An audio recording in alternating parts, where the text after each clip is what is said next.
chapter by chapter, looking at 2 Samuel chapter 2 today. This is a cool chapter. Battle lines are drawn. I mean, cool chapter in terms of it's exciting, right? But I mean, it's of course disheartening that we see that after all the good that God did through Saul, unifying the tribes of Israel under one banner, there's already the division. You see the north-south division, which is really ominous already, foreshadowing what's going to happen later as the kingdom crumbles to pieces. But you see, this is the fulfillment of Samuel's prophecy that the kingdom is torn from Samuel, and in fact torn in two. Very, very key chapter here, setting the tone for the whole rest of the book and the action, what's going to happen here.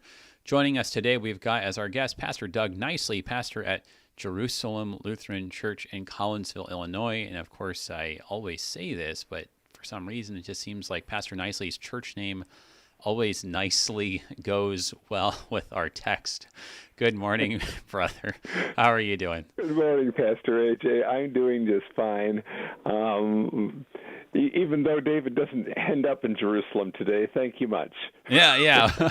Well, just I mean, thinking about it in terms of like this kind of north-south Jerusalem kind of anticipating anyway, and being in symbolic of Judah, right, as the kingdom. I mean, you see already David as king of Judah here, right? Every year when we reach our congregation's anniversary Sunday, I have them sing Jerusalem the Golden, and I keep reminding them that this isn't the same place. Right. Yeah. No, there is and that's of course what we talked a lot about in Revelation, like the different comparisons and how there is that kind of the heavenly and the physical, and both those things, and yet I think here too you see a little bit of that. I think that even though he's not at Jerusalem, I mean, there is in this sense this kind of spiritual Mount Zion. There is this sense in which he is the rightful king that God has chosen for his people, even if it doesn't necessarily quite look the way it should yet. No, and this is, as I will say a little bit later, this is not exactly what David had anticipated. Yeah, right. Was going to happen. Right. Yeah, I know. He must be saying like, "Hey, can I get a refund on that anointing?" You know, this isn't. I didn't think I was gonna, be just like the king over half of this and have a contender and all this. But yeah, this is, I think, what was in some ways already kind of ominously set up when we saw the list of the names of Saul's sons who were killed with him. But we saw that not all of them died. Mm-hmm. No. And that's going to be a continuing problem. Yes, indeed. Well, brother, before we turn to any more of the chapter, would you start us off with a word of prayer? Lord, thank you for your word. And we thank you for this story of King David. Not only is it important as a part of the genetic heritage of our Savior Jesus, but it also teaches us so many important lessons from the life of David, about what you say in your word and how that word needs to be applied to our lives. He is an outstanding biblical example of how we can keep and how we can face the breaking of the commandments. We pray that we might learn lessons from him so that we don't have to make the same mistakes, or that we can learn from his learning when we deal with your word. We pray in Jesus, the Savior's name. Amen. Amen. Certainly, God has given us an amazing example in David, not an example of a perfect man, but one who, despite his flaws, shows clear signs of sanctification, which, as Luther has said, in some ways makes him a better example, in that he's relatable. We saw in the last chapter, in chapter 1, how he reacts to the news of Saul's death, and he doesn't, dance on the grave of the man who had attacked him and who had done evil to him. He doesn't show disrespect. He doesn't take the opportunity to score political points against his adversaries, but he shows all reverence and piety. Speaking of how he is a good example, what else from the context ought we be thinking about, either from chapter 1 or from 1 Samuel, as we take a look at this chapter today? One time, a couple of years ago now, I wrote my own Bible study based on the Catechism. And I learned years and years ago that you can base an understanding of all the first part of the Catechism, 10 Commandments, on the life and episodes in the life of King David. And that episode in chapter 1 where he mourns the death of Saul is an outstanding example of how you can keep the fourth commandment. It's not just honoring your father and your mother, but it's also honoring those with authority. Amen. So that's my take on chapter 1. Yeah, no, I think so. And, we see how he honors the Lord's Messiah, how we, and I think we talked about this a little bit last week too, about how we, we don't have in the same way, a God-given monarch anointed by Samuel, right? But he does install leaders over us. And, how should we greet the news of their death or, their any kind of malady or bad circumstance for them, right? And then, just how we react to that. Today, then, kind of in that vein, do you suppose that there's a different commandment that maybe David exemplifies how to keep? In chapter 1? Chapter 2, then. Chapter 2. Well, chapter 2 basically talks not necessarily about any of the commandments, at least not my understanding of it, but how God keeps his promises. And how God keeps his promises in ways, we've already hinted at this, that we wouldn't have expected. When David was anointed by the prophet Samuel to be the next king of Israel, he was a teenager. Now we figured he's about 30 years old. And he has spent almost all of those intervening years running away from King Saul. Because King Saul was trying to kill him. Right. And as we mentioned also earlier, this may not have been the scenario he expected when Samuel did this, but it was a different situation entirely. Samuel is dead, King Saul is dead, Jonathan is dead, his good friend. So he really has no choice but to try and figure out where God is going to lead him, and that's how this chapter begins. Well, I think in that way you do see David's faithfulness, that he's going to follow God and he's going to serve as the shepherd of God's people, regardless of how not ideal the circumstances are.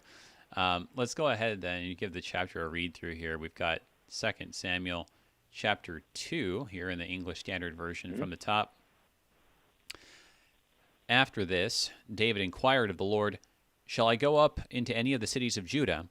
And the Lord said to him, "Go up." David said, "To which shall I go up?" And he said, "To Hebron." So David went up there, and his two wives also, Ahinoam of Jezreel and Abigail, the widow of Nabal of Carmel. And David brought up his men who were with him, every one with his household, and they lived in the towns of Hebron. And the men of Judah came, and there they anointed David king over the house of Judah. When they told David, it was the men of Jabesh-Gilead who buried Saul. David sent messengers to the men of Jabesh-Gilead and said to them, "May you be blessed by the Lord because you showed this loyalty to Saul your Lord and buried him. Now may the Lord show steadfast love and faithfulness to you, and I will do good to you because you have done this good thing. Now therefore let your hands be strong and be valiant, for Saul your Lord is dead, and the house of Judah has anointed me king over them." But Abner, the son of Ner, commander of Saul's army, took Ish-bosheth, the son of Saul, and brought him over to Mahanaim, and he made him king over Gilead and the Asherites and Jezreel and Ephraim and Benjamin and all Israel. Ish-bosheth, Saul's son, was 40 years old when he began to reign over Israel, and he reigned 2 years. But the house of Judah followed David. And the time that David was king in Hebron over the house of Judah was 7 years and 6 months. Abner, the son of Ner, and the servants of Ish-bosheth, the son of Saul, went out from Mahanaim to Gibeon, and Joab, the son of Zeruiah, and the servants of David went out and met them at the pool of Gibeon. And they sat down, the one on the one side of the pool and the other on the other side of the pool. And Abner said to Joab, Let the young men arise and compete before us. And Joab said, Let them arise. Then they arose and passed over by number, 12 for Benjamin and Ish-bosheth, the son of Saul, and 12 of the servants of David. And each caught his opponent by the head and thrust his sword in his opponent's side, so they fell down together. Therefore that place was called Helkath Hazarim, which is at Gibeon. And the battle was very fierce that day. And Abner and the men of Israel were beaten before the servants of David, and the 3 sons of Zeruiah were there, Joab, Abishai, and Asahel. Now Asahel was as swift of foot as a wild gazelle, and Asahel pursued Abner. And as he went, he turned neither to the right nor to the left from following Abner.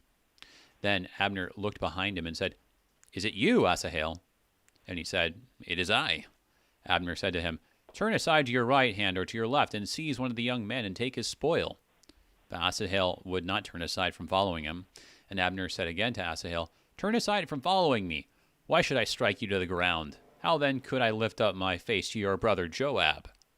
But he refused to turn aside. Therefore Abner struck him in the stomach with the butt of his spear, so that the spear came out his back. And he fell there, and died where he was. And all who came to the place where Asahel had fallen and died stood still. But Joab and Abishai pursued Abner. And as the sun was going down, they came to the hill of Ammah, which lies before Giah on the way to the wilderness of Gibeon. And the people of Benjamin gathered themselves together behind Abner and became one group, and took their stand on top of a hill. Then Abner called to Joab, Shall the sword devour forever? Do you not know that the end will be bitter? How long will it be before you tell your people to turn from the pursuit of their brothers? And Joab said, As God lives, if you had not spoken, surely the men would not have given up the pursuit of their brothers until the morning. So Joab blew the trumpet, and all the men stopped and pursued Israel no more, nor did they fight any more. And Abner and his men went all that night through the Arabah. They crossed the Jordan, and marching the whole morning, they came to Mahanaim. Joab returned from the pursuit of Abner, and when he had gathered all the people together, there were missing from David's servants 19 men besides Asahel. But the servants of David had struck down of Benjamin 360 of Abner's men. And they took up Asahel and buried him in the tomb of his father, which was at Bethlehem. And Joab and his men marched all night, and the day broke upon them at Hebron. Thank you.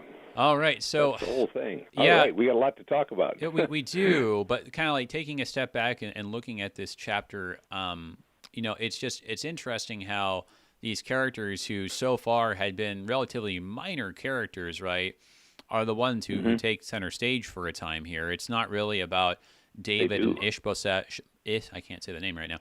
Ish-bosheth.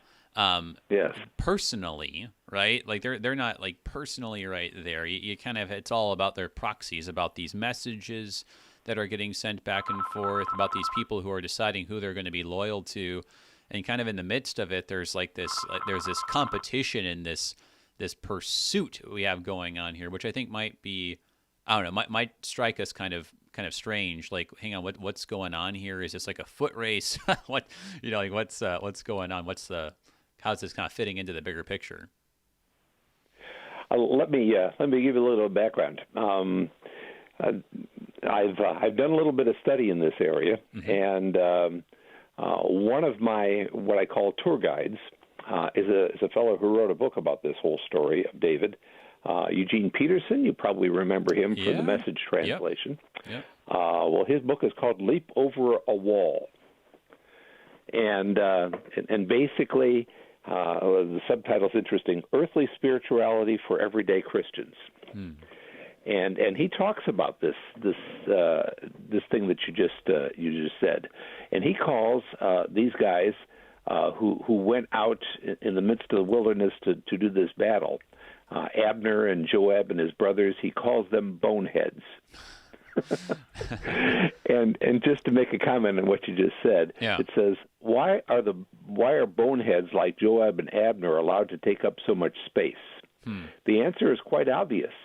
Even if uncongenial, this is the context and the company in which God chooses to work out our salvation. Abner and Job are also in this story, and the sooner we get used to it, the better. Interesting. So it's not at this point all about David and Ish-bosheth. It will be later. Well, we'll get to that a little bit later too. Mm-hmm. But what's kind of interesting is once again some of the stuff that's below the surface here.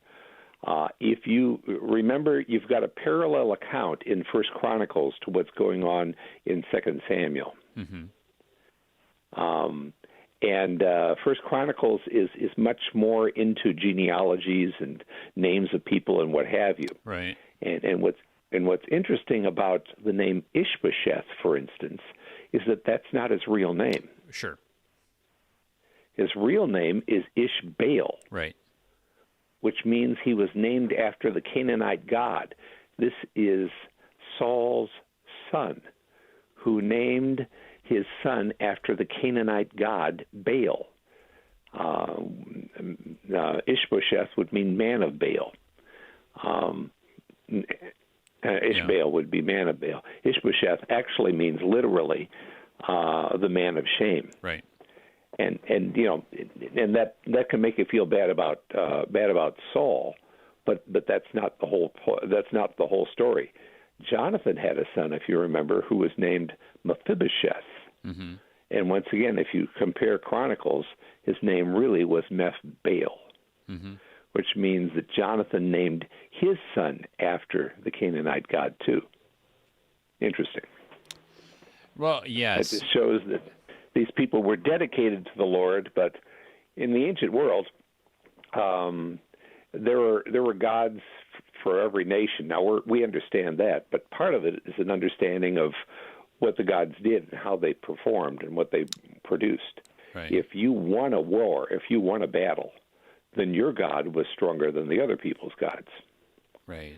And apparently, either Saul and Jonathan wanted to play it safe, or for one reason or another decided that they were going to rely upon the Canaanite gods, maybe not exclusively, right. but you know, at least keeping them in the ballpark. And that's an interesting commentary on the kings and prince of Israel.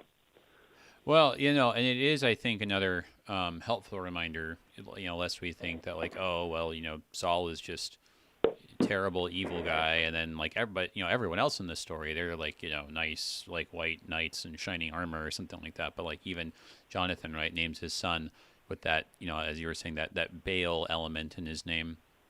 Right.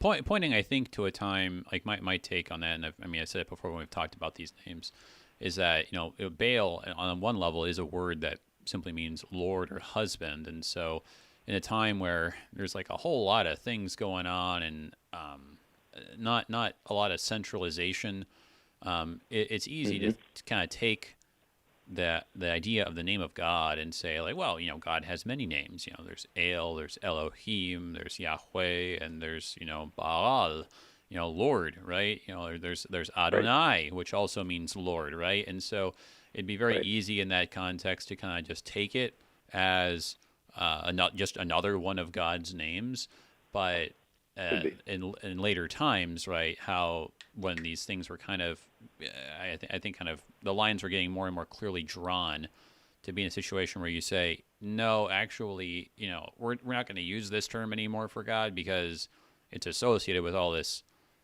pagan stuff. And I think that maybe in some ways does kind of complement this chapter where it's I think on the one hand, like the battle lines are drawn, but it's not as if everyone on David's side is just like, you know, just awesome and virtuous and never makes a mistake or something. And then all the people on Saul's side are all just like terrible people. I think that this chapter shows kind of like the names that the reality was much messier than that. Right. And talking a little bit about some of the other characters, it appears obvious, even in the reference in this chapter, to Joab. We're told that Joab and Abishai and Asahel, the other brother, came from Bethlehem, mm-hmm. and we tend to think that they were relatives of David, mm-hmm. which is how Joab became the superior general of David's army ultimately. Right. Well, yeah, no, and it's virtually impossible. I think that if he's a fellow Bethlehemite, like, well, we already know that Bethlehem's like a small town village, right? I mean, Right. they would have been really well interconnected, and if they weren't related somehow, and they probably were. I mean, at the very least, they were just very close. They knew each other well, and yeah. So you kind of see, David's right hand man and Saul's right hand man, right? Like kind of on opposite sides here. Right. So I guess like kind of this speaks to one of the questions that we got over Facebook here. The way that they talk to each other is really interesting. And so the question was, do they have some kind of a rapport? Well, what do you make of this banter that they have going back and forth? I get the impression that once again, all of this comes from the reign and rule of King Saul. Okay. And you'll remember that David was a part of that group of Saul's supporters. He was, if you will, a cabinet minister. Well, he was more than that. He was an army commander. And I get the impression that all of these people, Abner and Joab and the rest of them, probably did fight side by side in the army when they were fighting the wars that were led by King Saul, and that they did know each other well. And it was interesting that Abner calls Joab and Asahel brother. Mm-hmm. Like they already have a connection, and that's an answer at the end of this chapter as to why Joab finally decided, oh my goodness, I would have really blown it if it weren't for what you said. Well, yeah, and I think we want to take a look at that and try to understand this a little bit better with the connections here. So you mentioned brother here, right? And so there's two mentions of the word brother, where this is in verse 22. Abner said again to Asahel, so the second time, "Turn aside from following me. Why should I strike you to the ground? How then could I lift up my face to your brother Joab?" Right? And I think that this is an idiom that seems to translate pretty well to English, right? I think that we might say something like, how could I do this? How could I look? Say like, look this person in the eye, or like, how could I look at this person with a straight face, or we kind of have expressions like that, but idea being, right? So Asahel and Joab being brothers, if Abner goes and kills Asahel, that's going to cause some kind of a rift between him and Joab. So, I mean, I think that you're right that this brother comment, would seem to indicate that, that there is a connection between Abner and Joab, and even though they kind of find themselves as kind of, analogs to each other on opposite sides of this line, like they don't want to personally wrong each other. Right. On the other side, when it comes to Abner, I think he's a lot more assertive when it comes to the establishing of Ish-bosheth than Joab is with establishing David.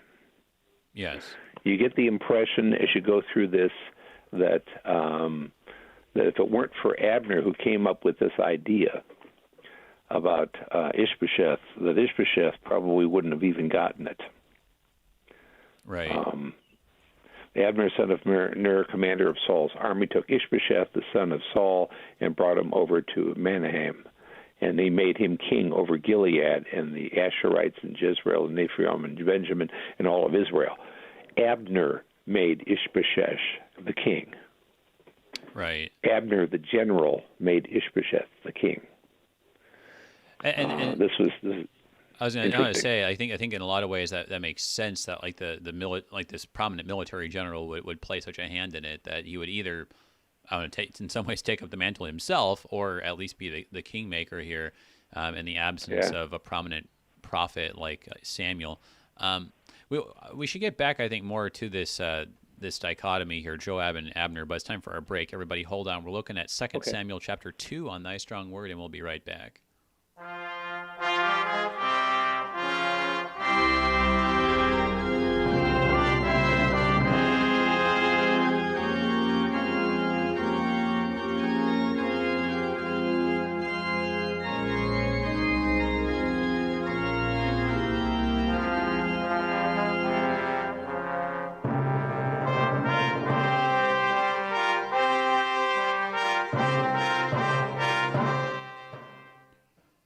This has been quite a year. Okay, A lot of so uncertainty. taking a look here There is one more thing at you some can of the count on if you're a member questions. of the Concordia plans. Your benefits through the Concordia plans are always with you. Yeah, to help keep you I mean, it seems like there's something going on here between Joab and Abner. I mean, either that or it's one of those things where Abner is sort of like speaking as if there's some kind of close relationship, just as a way of like making the taunt worse, right? I mean, because you could take it that way, but we have to kind of get back. I think this is the thing we need to address still, and I think that Pastor Nicely was kind of getting to this.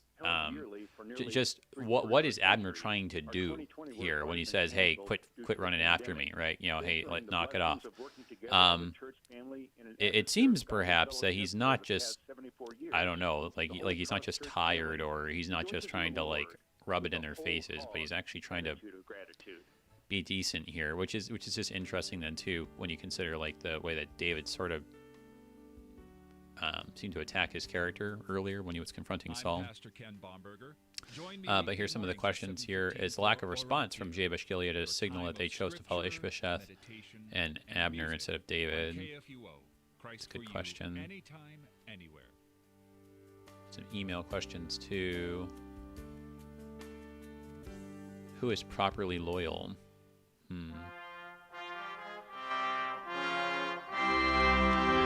Welcome back, everybody, to Thy Strong Word.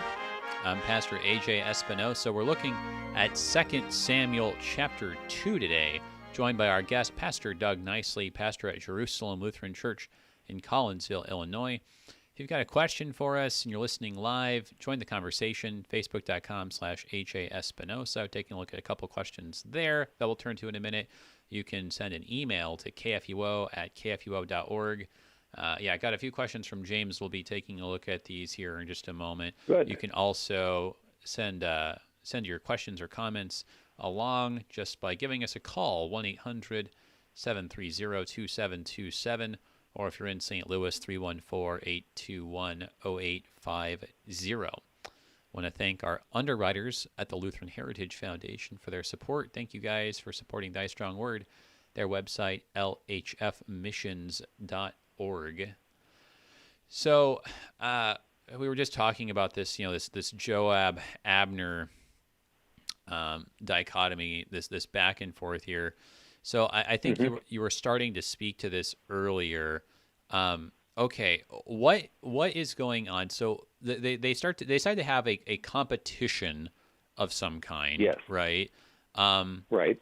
And we should ask, like, so what exactly is this competition? But so they have this competition, and then Abner multiple times says, "Hey, stop chasing me."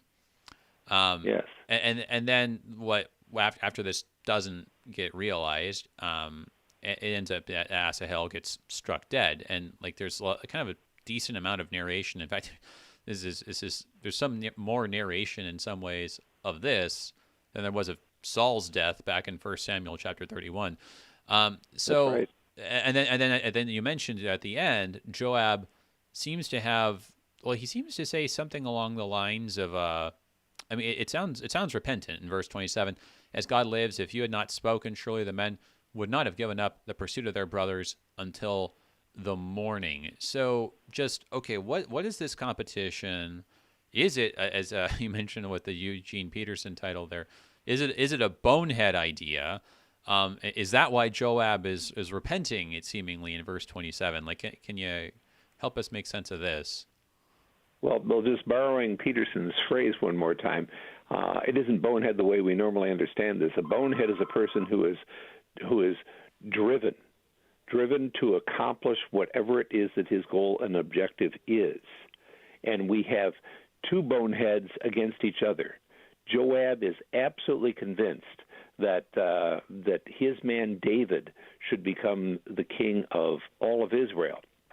And in some ways, Abner doesn't disagree with the boneheadedness. He's just the champion of Ish-bosheth, but he is well aware, depending on how you handle this thing, because David's been anointed by Samuel. Depending on how you handle this thing, it all could just blow up. So I think Abner is just trying to step back a little bit and say, hey, listen, if we don't argue with one another, maybe that's what we need to do today. But he isn't looking that much further into the future, which is an interesting problem, especially when you're dealing with generals. So, okay, going back then into verse, where was it here? Into verse 13 and 14. So, they're sitting down on opposite sides here, right? Here's like the standoff. And it seems like Abner it says, Abner said to Joab, let the young men arise and compete before us, right? So it seems like this is Abner's idea. Like this is Abner's suggestion here. So like what's he trying to accomplish with having, the term here is the young men compete? Like what would be gained from this? I think you were saying something like he knows he's sitting on a tense situation, so maybe this is a way of averting some of that. This is this sounds like a repeat of the story of David and Goliath. Okay. Remember, they were confronting the Philistines. Israel was, and it was Goliath who came up with the idea that we're going to have a competition of champions. Right. If I win, then you guys are defeated. Mm-hmm. If you win, then we're defeated. Now, Goliath was a very tall man and what have you, and had no indication in his mind that there was any way in the world he was going to lose, especially when he saw this teenager who was a shepherd. He thought, this is it. We're going to win. And so this was basically a tournament of champions. Okay. The only problem is that it didn't turn out the way Abner thought it was going to. Okay, right. So on the one hand, then, it can seem like, all right, maybe this is a way of preventing an all-out, full-blown civil war, right? Which seems prudent, seems even pious, we might say. And so, okay, so they agree to this here, and it says you got 12 for Benjamin, Ish-bosheth, and 12 for David. And the conclusion, I guess, is that it says here, each caught his opponent by the head and thrust his sword in his opponent's side, and they fell down together.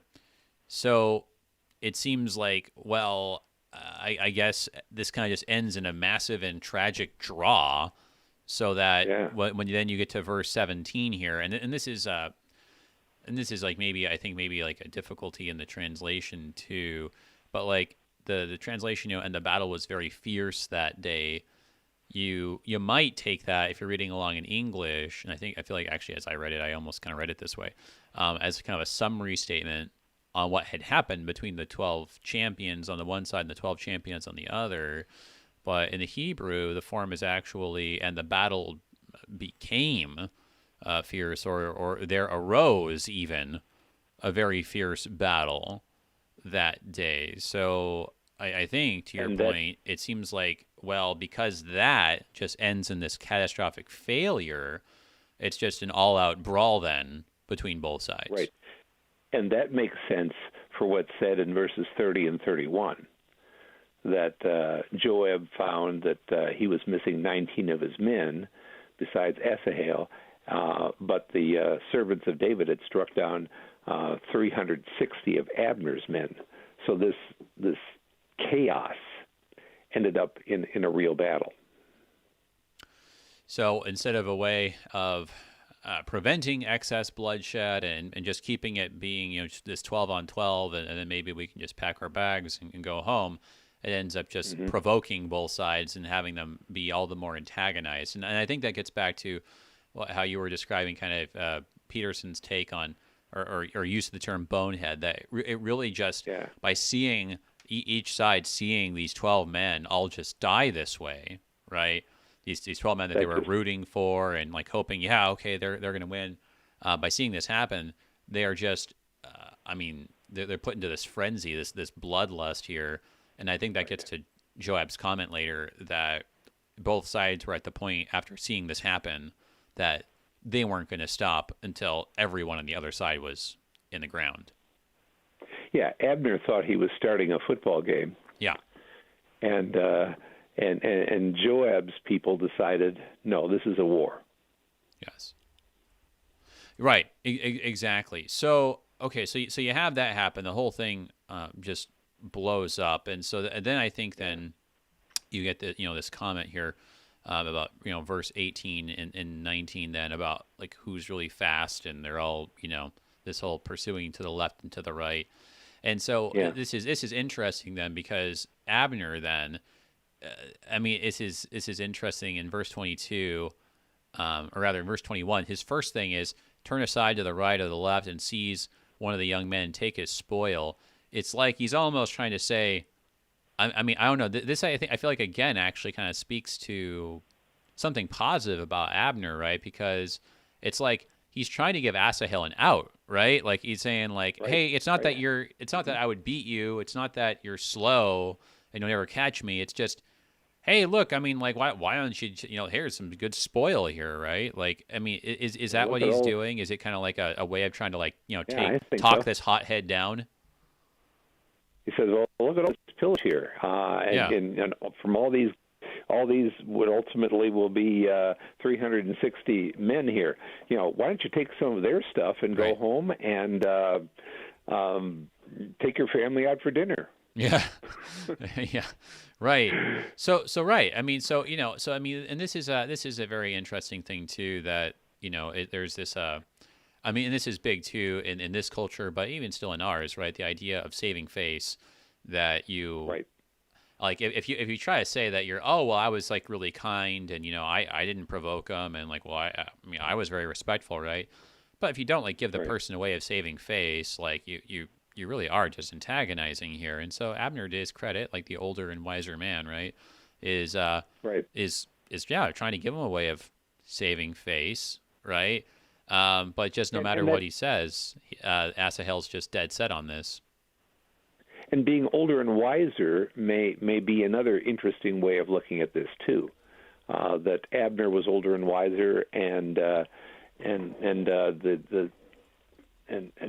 sons of Zeruiah, especially Asahel here, were younger guys, and younger guys just don't have that wisdom of understanding what it's like to be able to go through years and years and years of conflict. Right. So they're more on top of the moment, where Asahel, because of his years and years of service, would understand what it's like to be able to navigate through all sorts of difficulties and manage to survive when it's all said and done. So it's an interesting competition between those who have experience and those who don't have as much experience. Well, and then you see how that experience then plays out. It says there in verse 25, verses 24 and 25, like this pursuit's just going on, like all day and through the wilderness. And then it says here, the people of Benjamin gathered themselves together behind Abner and became one group and took their stand on top of a hill. So, what do you make of this hilltop moment then that seems to conclude the day's fierce fighting? Well, this sounds like, once again, a lot of those battles that are described earlier on in 1 Samuel, where you're on top of a hill, which means that you're fortifying what later would be called a city, which is one of the reasons why they built walls around cities, so that people who contended against them would have some barrier to keep them from overcoming them quite so quickly. But of course, Abner's people didn't have the advantage of that. And one of the disadvantages with this particular strategy of defending is that those who are offending can come at you from several different angles. And if you don't have walls, you have no way of understanding what it is that you're dealing with in terms of the opposition from the other side. They could come at you from all sorts of different directions, and you won't know, if you're just if you're just opposing everybody to their face, or half of them are at your back about ready to get you. No, that's a good point. When you're vulnerable situation. When you're fighting against a larger force, right, and you lack walls, that could be a difficulty because you can be surrounded. But on the other hand, here, where this is interesting the way it talks about it, it says all the men of Benjamin gathered themselves together behind Abner and became one group. How in this situation where you potentially have a larger force now that hill is looking pretty good because then if they decide that they want to keep going up this hill, right, they're going to have to deal with this downhill charge against them where they won't be able to see what's going on. They have poor visibility compared to the people who are up there on top, and they literally have the people on top the momentum in their favor. They do. And once again, that comes very clear because of Abner's experience in waging battles. Right, he put himself in a more strategic position. Yeah, no, and so this totally reminds me of just because it wouldn't be right to not make a Star Wars allusion here. Too, like in the prequel trilogy in Episode 3, how Obi-Wan says to Anakin, "It's over, Anakin. I have the high ground." Right.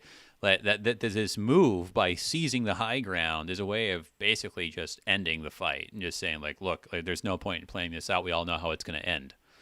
And fortunately, Joab gets the message and says, okay, that's right, that's true. Fine. All right. Like, all right. There is no point in us doing this. And it seems like he comes to his senses. So I think then that these three moments, right, where Abner suggests, hey, let's have these champions do this fight, where Abner says, hey, why keep chasing me, turn it aside, right? And then, hey, look, I've got the high ground, right? There's like three moments here where Abner shows, wisdom and experience, but also, I mean, he doesn't seem like such a bad guy, right? I mean, it's like he's the one who's trying to stop the bloodshed between brothers, right? I mean, it is like a very messy portrait. And later on, David will be very sad when Abner dies. Yeah. Right. So David had some respect for him, even if he was the man who set up Ish-bosheth as the new king to rival David. David still would have respect, and I think that's because of their combined military career. Right. David knew that Abner was a smart general. Well, a smart general, and then. I mean, it's hard to say like an altogether bad man. Seems like a good one in many ways. So if that's the case, then this, I think, kind of raises a question in my mind. What was David doing then in, I don't know, seemingly like assaulting Abner's loyalty back earlier when he had gone down with, I think it was with Abishai, to take Saul's spear, right? This was back in 1 Samuel chapter 26, right? Where in verse 15, David says to Abner, aren't you a man who's like you in Israel? And then in verse 16, hey, this thing that you've done is not good. As the Lord lives, you deserve to die.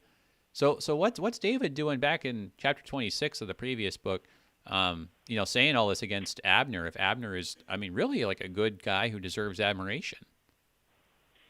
Well, remember, he has spent the better part of 15 years being pursued by Saul. Right. And so he has a moment. Once again, it's interesting that he is pushed into this particular situation by, of all people, Joab and his brothers. It keeps going on. But he says, now listen, this is important. In keeping what we were talking about in 2 Samuel chapter 1, this is the king, and we have to have respect for him. But I think David was using sarcasm here because his general was there sleeping next to him and not defending him. Right.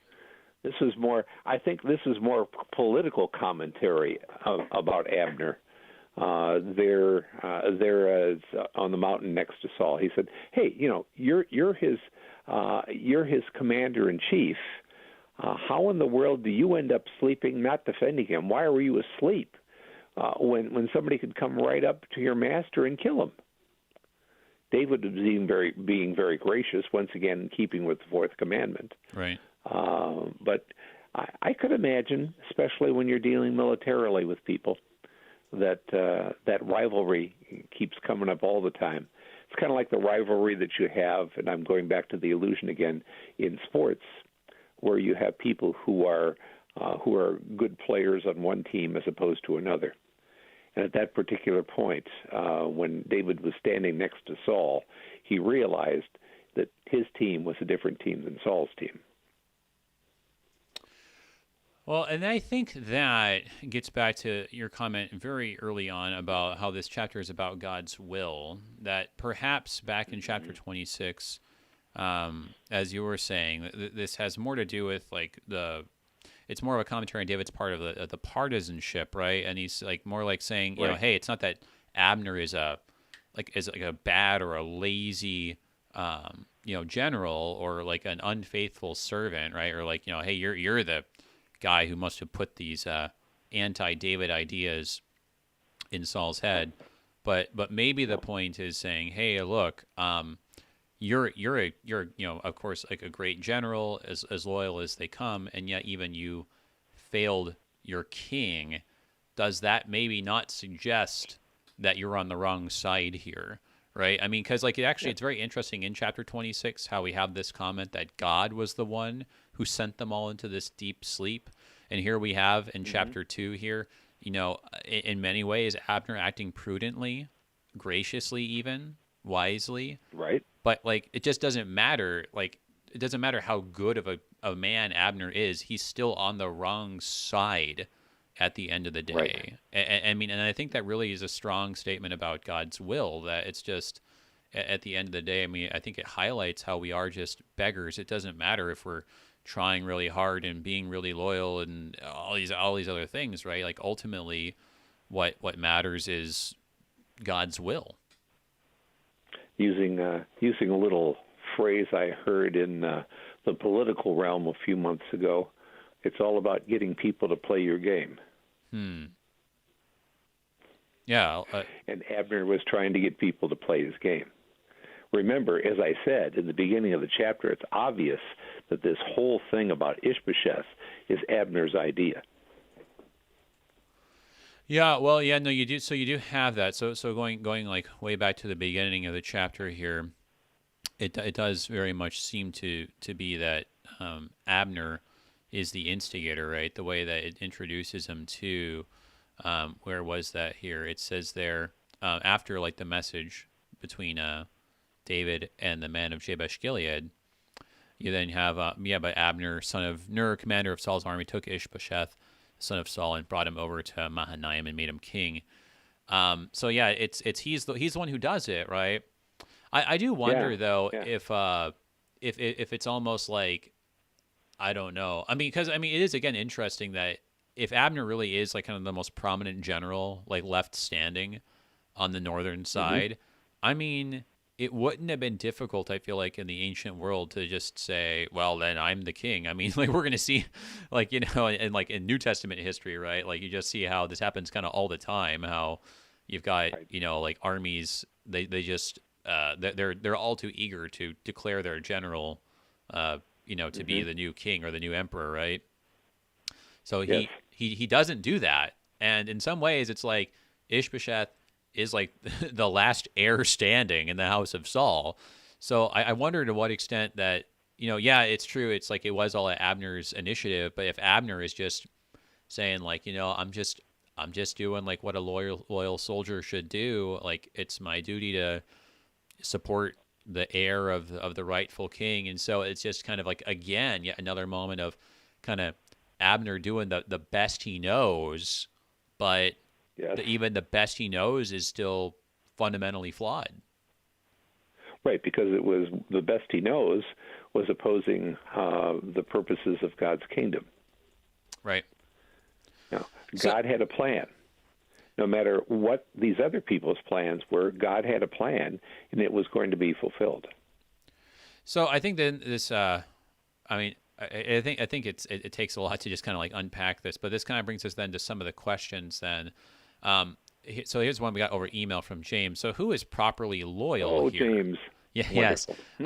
Who is properly loyal here? The tribes who received gifts from David, or the tribes who backed the house of the known anointed fallen king of Israel, right? So getting back to how, David, he defeats, the enemies of God, like by going and rescuing the people that had been taken by the Amalekites, and he gives gifts, right, to these elders in Judah, who then go and they make him, they anoint him to be king. So the question is, hang on a second, doesn't that seem shady? Like, are the people in Judah just saying, hey, here's one of our own, and he gave us presents, so let's anoint him, versus, Abner here, who, as we were saying, seems to be doing the best he knows. Like, who's acting righteously here? Well, and you see the point here is that neither of them are acting righteously. Yeah. They're just following. They're just getting people once again to. This was a political quote about the presidential election. They're just getting people to play their game, and they had different games that they were playing. One of the things I like about David is that he is so fully human. Yeah. His whole story. Is he righteous? Yes, there are moments when he can be. Chapter 1, 2 Samuel, is a good example. But there are times when he is just so otherwise. Yeah. Oh, yeah. And it's not just the story of David and Bathsheba. Right. There's more. There are more levels to this story than you can imagine. Yeah. David was great and he was wonderful. Say, for instance, at the when he had the opportunity to slay Saul and decided not to. That was respect for the office of king. Right. On the other side, you can't really say that that David was flawless here in what he was doing. Right. And as we pointed out, you can't really say that was the case also for Abner. So it was just, one was trying to persevere over the other. Right. Well, and I think that it really then I think is a challenging thing for us then to come away with then in making application. This is kind of another one of the questions via email about, how this is pertaining to our own, the election cycle, as you were mentioning, Sure. right? Because I feel like this story with Abner and David and Joab, I think you got two sides who in many ways there's good, virtuous people on both sides who are acting wisely, prudently, in some cases, honestly doing the best they know, right? But like you were saying, at the end of the day, no one's really acting righteously. Everyone's kind of playing the game, like you were saying, of just trying to get everyone else to go along with them. Yeah, and ultimately the answer is in the if you want some direction, take a look at the first reading from our worship yesterday that talked about Cyrus, king of Persia. He sent the children of Israel back home again from Babylonian captivity. Interestingly enough, Isaiah said this 250 years before the event happened. Yeah. But he says that you did this despite the fact that you do not know me. Right. But God still accomplished his will through rulers.